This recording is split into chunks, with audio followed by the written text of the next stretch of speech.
સંધાન all Gujarat integrated classroom.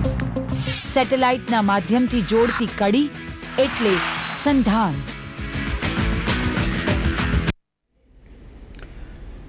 વિદ્યાર્થી મિત્રો, આજે આપણે ટીચર એજ્યુકેશનની અંદર ટીચર એજ્યુકેશનના ધ્યેયો, મહત્ત્વ અને પૂર્વધારણાઓ આ ત્રણ ટૉપિક પર ચર્ચા કરીશું. સૌપ્રથમ આપણે જાણીએ છીએ કે દરેક સમાજની અંદર અને દુનિયાના દરેક દેશોની અંદર દરેક જગ્યાએ શિક્ષકનું મહત્ત્વ ખૂબ જ રહેલું છે. એટલે તો કહેવાય છે કે આચાર્ય દેવો ભવ. આપણા ઇન્ડિયાની ખાસ કરીને વાત કરીએ, ભારત દેશમાં વાત કરીએ તો પ્રાચીન સમયથી કહેવાય છે કે આચાર્ય દેવો ભવ. એ ઉપરાંત બીજું એક સરસ સંસ્કૃતનું વાક્ય છે જેને આપણે સારી રીતે જાણીએ છીએ, ગુરુદેવો ગુરુ બ્રહ્મા, ગુરુદેવો ગુરુ મહેશ્વર. એટલે દરેક જગ્યાએ આચાર્ય એટલે શિક્ષકને અને આચાર્યને, પ્રાચીન સમયમાં શિક્ષકને આચાર્ય તરીકે બોલાવવામાં આવતા હતા. હાલમાં આપણે ટીચર અથવા તો શિક્ષક તરીકે બોલાવીએ છીએ. પરંતુ પહેલેથી જ પ્રાચીન સમયથી જ શિક્ષકને પુષ્કળ મહત્ત્વ આપવામાં આવ્યું છે. એટલે એને બ્રહ્મા સાથે, મહેશ સાથે અને વિષ્ણુ સાથે, ત્રણ ભગવાન સાથે કમ્પેર કરવામાં આવેલા છે. આપણે આગળ જોઈશું તો શિક્ષણ એ દ્વિધ્રુવ પ્રક્રિયા છે. એમાં બે ધ્રુવોની વાત કરવામાં આવેલી છે અને બે ધ્રુવમાં એક ધ્રુવ છે વિદ્યાર્થી અને બીજો ધ્રુવ છે શિક્ષક. આ બંને ધ્રુવોમાં અગત્યની જો કડી કોઈ હોય તો શિક્ષક છે. કારણ કે શિક્ષક સાથે 40થી 50 વિદ્યાર્થીઓ અથવા તો 60 વિદ્યાર્થીઓ જોડાયેલા છે. અને જો શિક્ષક એક ધ્રુવ વ્યવસ્થિત કામ નહીં કરે અથવા તો એનું જે કાર્ય છે શિક્ષણ આપવાનું એ જો વ્યવસ્થિત નહીં કરે તો જે બીજા ધ્રુવ છે વિદ્યાર્થી છે એને પૂરતું જ્ઞાન, જે જ્ઞાન લેવા માટે શાળામાં આવતા હોય એને જ્ઞાન મળે નહીં. એટલા માટે થઈ અને આપણે શિક્ષક એ ખૂબ જ અગત્યની કડી છે શિક્ષણની આખી પ્રક્રિયાની અંદર. એ ઉપરાંત વાત કરીએ તો પ્રવર્તમાન પરિસ્થિતિની અંદર શિક્ષકનો રોલ વિવિધ થઈ ગયો છે. આપણે કોઈ પણ ચોપડી લઈશું, ચોપડીની અંદર જે આમુખ આપણે જ્યારે વાંચીશું તો આમુખની અંદર આમુખમાં લખેલું છે કે હવે શિક્ષકનો રોલ ફક્ત કહેવાનું નથી રહ્યો, પણ સાથે એને ફેસિલિટેટ કરવાનો છે, એને સુવિધાઓ પૂરી પાડવાની છે, એને મેનેજ કરવાનું છે, મેનેજર તરીકેનો રોલ છે એનો. એ ઉપરાંત એનો ગાઈડ, ફિલોસોફર, આવા મોટા મોટા ટર્મ્સ શિક્ષક માટે વપરાયેલા છે.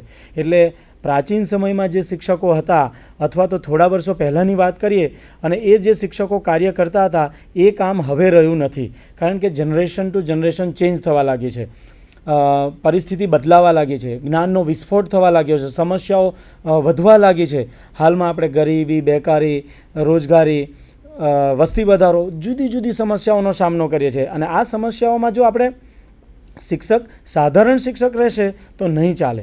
એટલે પ્રવર્તમાન શિક્ષણની અંદર શિક્ષકનો રોલ બદલાવા લાગ્યો છે. શિક્ષક એ સામાન્ય શિક્ષક ન રહેતા એને ઘણા બધા જુદા જુદા રોલ ભજવવાના છે, ગાઈડ, ફિલોસોફર તરીકેના રોલ ભજવવાના છે.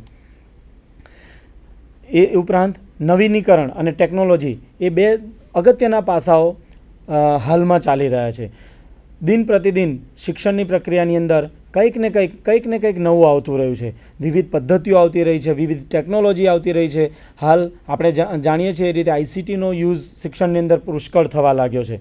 આ જ એક એક્ઝામ્પલ લઈ લો ને, વર્ષો પહેલાં બાયસેગ અથવા તો સંધાન ક્યાં હતું અને આજે વિદ્યાર્થીઓ નાના ગામડામાં બેસીને, રાજ્યના ખૂણામાં બેસીને અથવા તો દેશના ખૂણામાં બેસીને એ બાયસેગ અથવા તો સંધાન એવા નેશનલ લેવલના જે આ કાર્યક્રમો છે એના દ્વારા શિક્ષણ મેળવી રહ્યા છે. તો આ જ્ઞાનનો વિસ્ફોટ છે અને ટેકનોલોજીનું કમાલ છે. ટેકનોલોજી સાથે આપણે જો કદમ નહીં મેળવીએ તો આપણે પાછા પડી જઈશું. એટલે શિક્ષક તરીકે આપણે ઘણું બધું હવે કરવાનું રહ્યું છે. શિક્ષણને ગુણવત્તા, હવે આવા શિક્ષકને જ્યારે તૈયાર કરવાના હોય ત્યારે એ ક્વોલિટી ટીચર તૈયાર કરવા પડે.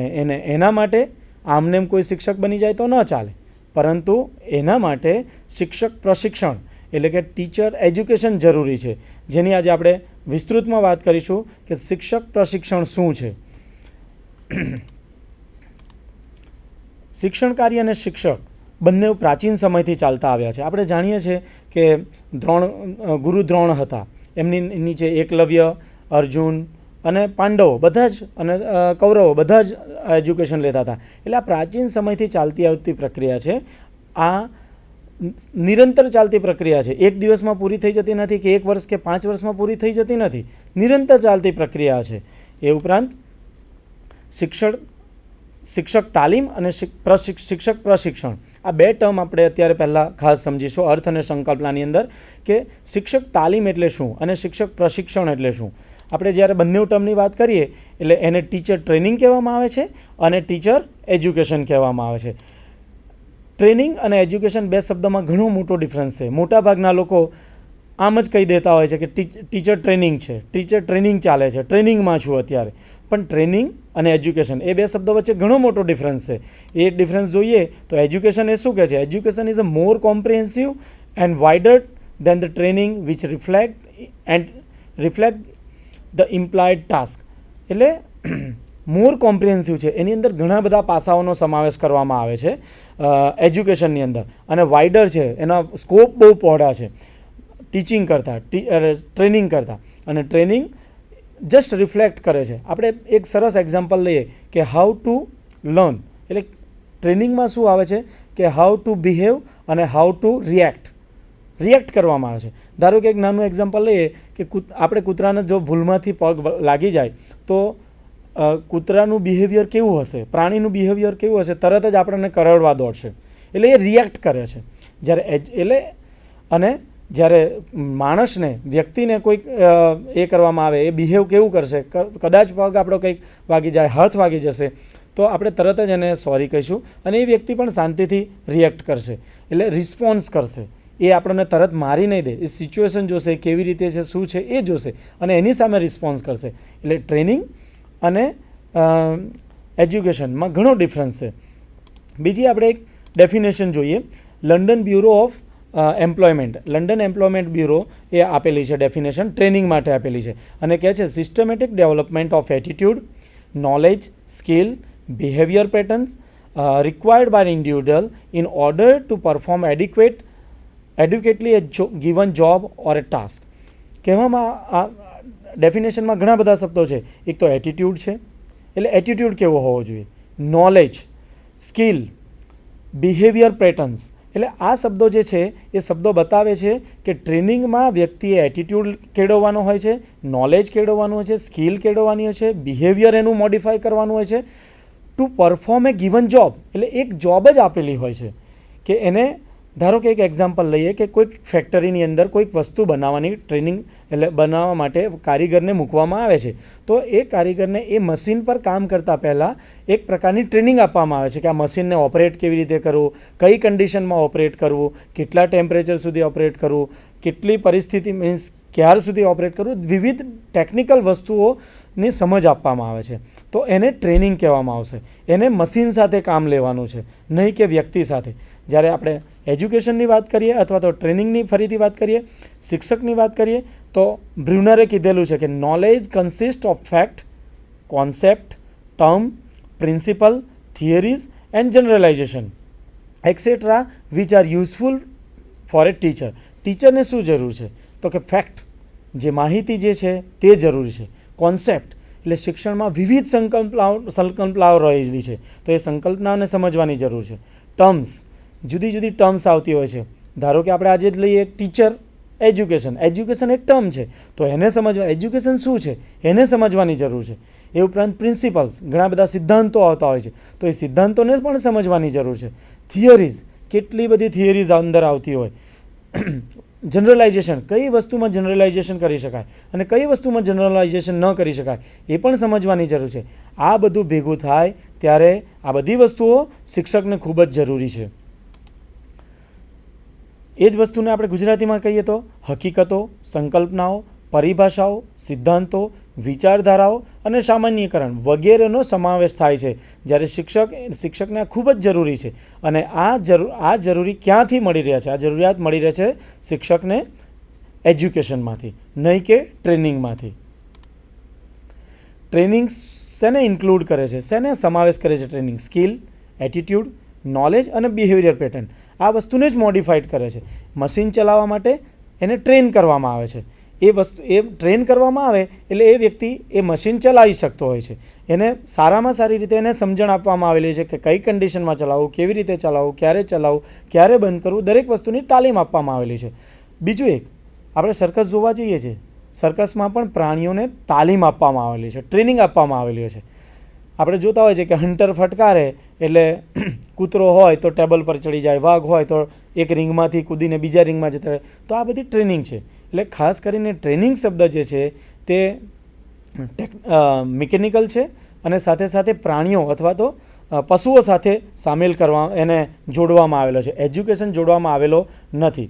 એ સાથે બીજી એક વસ્તુ જોઈએ તો કોઠારી કમિશન 1964માં આવ્યો. એમને એમના અહેવાલમાં લખેલું છે કે ટીચર ટ્રેનિંગ કરતાં ટીચર એજ્યુકેશન શબ્દ વધારે સારો છે. એટલે એ કહે છે કે એટલે 1964 પહેલાંની વાત કરીએ ત્યારે ટીચર ટ્રેનિંગ કોલેજ એવો શબ્દ વપરાતા હતા. અને અત્યારે કોઈ પણ બીએડ કોલેજ લો, પીટીસી કોલેજ લો, એમપીએડ કોલેજ લો, બીપીએડ કોલેજ લો, પ્રી પ્રાઇમરી લો, કોઈ પણ સેક્શન લો, દરેક જગ્યાએ ટીચર તૈયાર કરતા પ્રોગ્રામો છે. તો આ તૈયાર કરવા માટે હવે દરેક જગ્યાએ કોલેજીસ ઓફ એજ્યુકેશન આવો શબ્દ વપરાય છે. એટલે કોઠારી કમિશનની ભલામણને લઈ અને ટીચર ટ્રેનિંગમાંથી કોલેજીસ ઓફ એજ્યુકેશન અથવા તો ટીચર એજ્યુકેશન એવો શબ્દ પ્રયોજવાનું શરૂ થયું છે. ટ્રેનિંગ એ ફર્સ્ટ હેન્ડ પ્રેક્ટિસ છે. એટલે કે થોડાક બહુ જ પાયાનું જ્ઞાન હોય તો પણ એ વ્યક્તિ એ કામ કરી શકે એવું હોય ત્યારે ટ્રેનિંગ શબ્દ વપરાય છે. સ્કિલ ઓફ ક્લાસરૂમ ઇન્સ્ટ્રક્શન એટલે ક્લાસરૂમમાં ભણાવવું હોય ફક્ત તો ટ્રેનિંગ શબ્દ ચાલી જાય એવું બની શકે. સ્કિલ ઓફ ક્લાસરૂમ ઇન્સ્ટ્રક્શન એવો શબ્દ વપરાયેલો છે. એટલે ક્લાસરૂમમાં જ કંટ્રોલ કરવાનો હોય તો ટ્રેનિંગ શબ્દ વપરાઈ જાય. પરંતુ એજ્યુકેશન અથવા તો ટીચર એજ્યુકેશન જે શબ્દ છે એ ઘણો વાઇડર છે.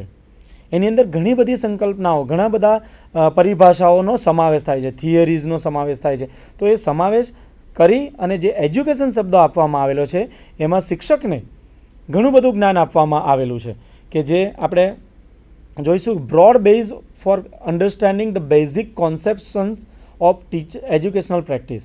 એટલે શિક્ષણની પ્રક્રિયાની અંદર ઘણા બધા કોન્સેપ્ટ સમાવેશ થયેલા છે. એ બધા જ કોન્સેપ્ટનો એને પાયાનું જ્ઞાન હોય અને એ જે પણ એજ્યુકેશનમાં જે પણ પ્રેક્ટિસીસ ચાલતી હોય, એજ્યુકેશનમાં એકલી વર્ગની અંદર જ પ્રેક્ટિસ નથી ચાલતી, એકલી વર્ગની અંદર જ પ્રક્રિયા નથી ચાલતી, વર્ગની બહાર પણ ચાલે છે, કોકરિક્યુલર એક્ટિવિટી પણ ચાલે છે, સામાજિક પ્રવૃત્તિઓ પણ ચાલે છે. તો આ બધી પ્રવૃત્તિઓનો સમાવેશ એજ્યુકેશનની અંદર થાય છે. આપણે કોઈ પણ એજ્યુકેશન કોલેજ હોય એ પ્રાઇમરી માટે હોય, પ્રી પ્રાઇમરી માટે હોય કે કંઈ પણ માટે હોય, એનો જસ્ટ આપણે સિલેબસ જો ઓબ્ઝર્વ કરીશું તો એની અંદર ઘણા બધા પાસાઓનો સમાવેશ કરવામાં આવેલો હોય છે.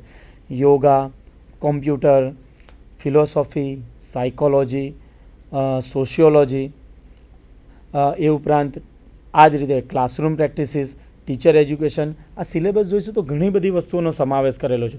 એ સમાવેશ શું સૂચવે છે કે એજ્યુકેશન એટલે ફક્ત ક્લાસરૂમ પ્રેક્ટિસીસ, ક્લાસરૂમમાં જે કામ કરવામાં આવે છે એના માટેનું એજ્યુકેશન, એના માટેની ટ્રેનિંગ નથી, પરંતુ એ ઉપરાંત ઘણું બધું છે. એજ્યુકેશનની જ્યારે વાત કરીએ ત્યારે would be teacher can be able to draw his own conclusion about methods and techniques which he is going to adopt as a professional teacher. એટલે વુડ બી ટીચર જે પણ શિક્ષક બનવાનો છે, ભવિષ્યનો જે શિક્ષક છે, એ એજ્યુકેશન જ્યારે મેળવે છે ત્યારે એ એટલું મેળવી શકે છે કે મારે ક્લાસરૂમની અંદર કઈ ટેકનિક્સનો યુઝ કરવાનો છે, કઈ મેથડનો યુઝ કરવાનો છે. ઘણી બધી મેથડ્સ છે, ઘણી બધી ટેકનિક્સ છે, પણ આ બધી જ મેથડ્સ અને બધી જ ટેકનિક્સ દરેક વખતે ચાલે એવું જરૂરી હોતું નથી. જનરલી આપણે શું કરતા હોય છે, ક્લાસરૂમમાં એન્ટર થઈએ એટલે મોટાભાગના શિક્ષકો લેક્ચર મેથડનો યુઝ શરૂ કરી દેતા હોય છે. અને એક જ કમ્પ્લેન બાળકોની હોય છે કે વિદ્યાર્થીઓને કંટાળો આવતો હોય છે. પરંતુ એ કંટાળો કેમ આવતો હોય છે કે જે પણ એજ્યુકેશન એમને મેળવેલું છે એને બરાબર પચાવેલું નથી. એજ્યુકેશનમાં ઘણી બધી વસ્તુઓનો સમાવેશ થાય છે, મેથડ્સ, ટેકનિક્સ, ટૂલ્સ, આ બધી વસ્તુઓનો સમાવેશ થાય છે. આપણે ઘણા બધા ટૂલ્સ પણ યુઝ કરવાના હોય છે ક્લાસરૂમ ટીચિંગ લર્નિંગ પ્રોસેસ વખતે, પરંતુ એ ઉપયોગ નથી કરતા. એના કારણને લઈ અને શિક્ષક ક્લાસરૂમની અંદર ઘણીવાર ફેલ થતા હોય છે. એટલે મીન્સ સારું ટીચિંગ લર્નિંગ પ્રોસેસ કરી શકતા નથી હોતા. પરંતુ અહીંયા આગળ એજ્યુકેશન જ્યારે આપવામાં આવે છે, પ્રશિક્ષણની વાત કરવામાં આવે છે, એટલે પ્રશિક્ષણ જ્યારે આપવામાં આવે છે ત્યારે એને વિવિધ પદ્ધતિઓનું, વિવિધ મેથડ્સનું, વિવિધ સાધનોનું જ્ઞાન આપવામાં આવતું હતું. એની સાથે સાયકોલોજીનું એટલે કે ફિલોસોફીનું, મનોવિજ્ઞાનનું, ફિલોસોફીનું અને સમાજશાસ્ત્રનું આ બધાનું જ્ઞાન આપવામાં આવતું હોય છે. ક્યારે કઈ ટેકનિક વાપરવી, કઈ મેથડ વાપરવી એ ટીચર એજ્યુકેશન એટલે જ્યારે શિક્ષક પ્રશિક્ષણ જ્યારે કરતા હોય છે ત્યારે એને ખબર પડતી હોય છે કે મારે આ ટેકનિક યુઝ કરવાનો છે. એટલે વુડ બી ટીચર જે છે એ વુડ બી ટીચર એટલે કે ભવિષ્યનો જે શિક્ષક છે એ સારામાં સારી રીતે ડ્રો કરી શકે છે, એ સમજી શકે છે કે આ સિચ્યુએશન છે તો મારે આ મેથડથી ભણાવવાનું છે, આ સિચ્યુએશન છે તો મારે આ ટેકનિક વાપરવાની છે. એક જસ્ટ નાનું એક્ઝામ્પલ લઈએ કે વિષય પ્રવેશ કરવા માટે એટલે જ્યારે આપણે કોઈ લેક્ચર શરૂ કરતા હોય અથવા તો ક્લાસરૂમમાં જ્યારે આપણે ભણાવવા જતા હોય ત્યારે આપણે વિષય પ્રવેશ કરતા હોય છે. ડાયરેક્ટ આજે આપણે આ ભણાવવાના છે એવું નથી કહી દેતા, પરંતુ વિષય પ્રવેશ કરતા હોય છે. તો વિષય પ્રવેશ કરવા માટે જુદી જુદી ટેકનિક્સ હોય છે. રોલ પ્લે દ્વારા, નાટક દ્વારા, વાર્તા દ્વારા, પ્રશ્નોત્તરી દ્વારા, કથન દ્વારા આવી જુદી જુદી ટેકનિક્સ છે. તો આ ટેકનિક્સમાંથી કઈ ટેકનિક્સ વાપરવી? દરરોજ જ જઈને આપણે વાર્તા કહીશું તો વિદ્યાર્થી શું કહેશે? વાર્તાવાળા સાહેબ આવ્યા એટલું કહીને આપણું નામ ટાઇટલ પડી જશે વાર્તાવાળા સાહેબ. પરંતુ આપણે દરેક વખતે જો જુદી જુદી ટેકનિક્સનો ઉપયોગ કરીશું એટલે આપણે આ જે ટીચર એજ્યુકેશન છે, જે શિક્ષણ પ્રશિક્ષણ છે એ ટેકનિક્સ શીખવાડે છે, મેથડ શીખવાડે છે, પ્રશિક્ષણ શીખવાડે છે, પ્રવિધિ શીખવાડે છે, આ બધું શીખવાડે છે. તો એ જો વ્યવસ્થિત રીતે મેળવેલું હશે ભવિષ્યના જે શિક્ષક છે તેને તો એ સારામાં સારી રીતે એને એના ક્લાસની અંદર ઉપયોજનમાં લઈ શકશે.